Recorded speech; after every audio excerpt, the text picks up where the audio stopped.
Ndabasuje, nitwa muganga Marcel Musabene, nkaba ndi umuganga uvura indwara zo mu mubiri mu bitaro bya kaminuza i Butare.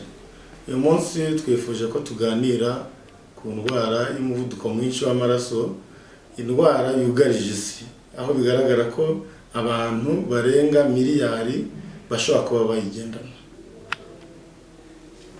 Indwara y'umuvuduko ni indwara ifata imiyoboro y'amaraso, umutima ukaba urimo gukora usunika amaraso mu buryo bugoye. Abantu benshi baba bayifite, abenshi ntabwo baba bazi ko bayifite. Kugira ngo tumenyere ko umuntu afite umuvuduko w'amaraso, turamupima, tukamupima na machine bita tensiometre cyangwa se ariyo twita blood pressure machine. Tension cyangwa se umuvuduko w'amaraso uri mu kigero cyiza aricyo twita normal, ni ibipimo 120/80 mm ya mercure. Gufata umuvuduko w'amaraso bisaba ko umuntu aba atuje kuva ku minota 5 kugera 15 aruhutse neza kandi yicaye neza. Abantu bibaza ngo ese umuvuduko w'amaraso uterwa n'iki? Hari ibintu byinshi bishobora kuba ari riske cyangwa se impamvu zitari direct zituma umuntu agira umuvuduko w'amaraso, ariko mu bantu abenshi ntabwo tubona impamvu bagize umuvuduko mwinshi w'amaraso.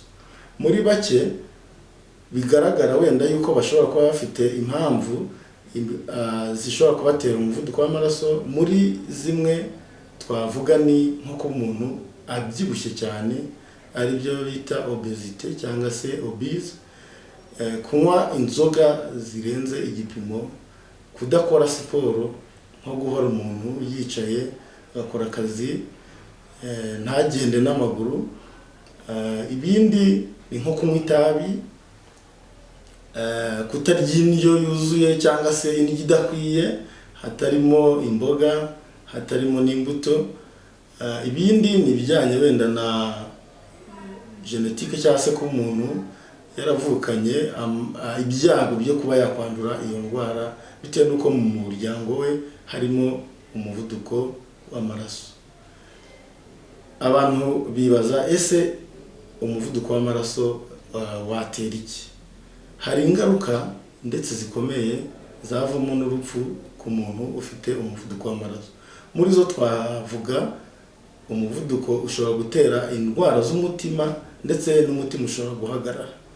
Ibindi nuko indwara y'umuvuduko w'amaraso utera indwara z'impyiko, igatera stroke, ari byo gucika cyangwa se gufunga agatsiko mu bwonko. Ikindi, indwara z'umutima zishobora kuvamo urupfu ndetse n'izo za stroke n'impyiko. Ndetse kandi indwara y'umuvuduko w'amaraso ishobora gutuma abantu babura ubushake cyangwa ubushobozi bwo gutera akabariro, gukora imibonano mpuzabitsina. Ikindi ni indwara z'imitsi zitandukanye. Abantu bibaza se ni gute wafasha umuntu ufite umuvuduko w'amaraso? Umuvuduko w'amaraso umuntu ashobora kuwirinda akora siporo, arya indyo imeze neza, irimo imboga, irimo imbuto. Ibindi navuga bishobora gutuma umuntu yirinda ni nko kugabanya ibiro nk'abantu babyibushye cyane. Ibindi ni ukugabanya inzoga ku gipimo gihagije ku buryo umuntu atanywa inzoga zirenze urugero. Ikindi nanone ni ukugabanya stress. Iyo birenze ibijyanye n'uburyo umuntu yitwara, hakenerwa imiti, umuntu akaba yafata imiti kandi akamera neza mu gihe arimo gufata imiti. Ndabashimiye kuba mwadukurikiranye, naho ubutaha.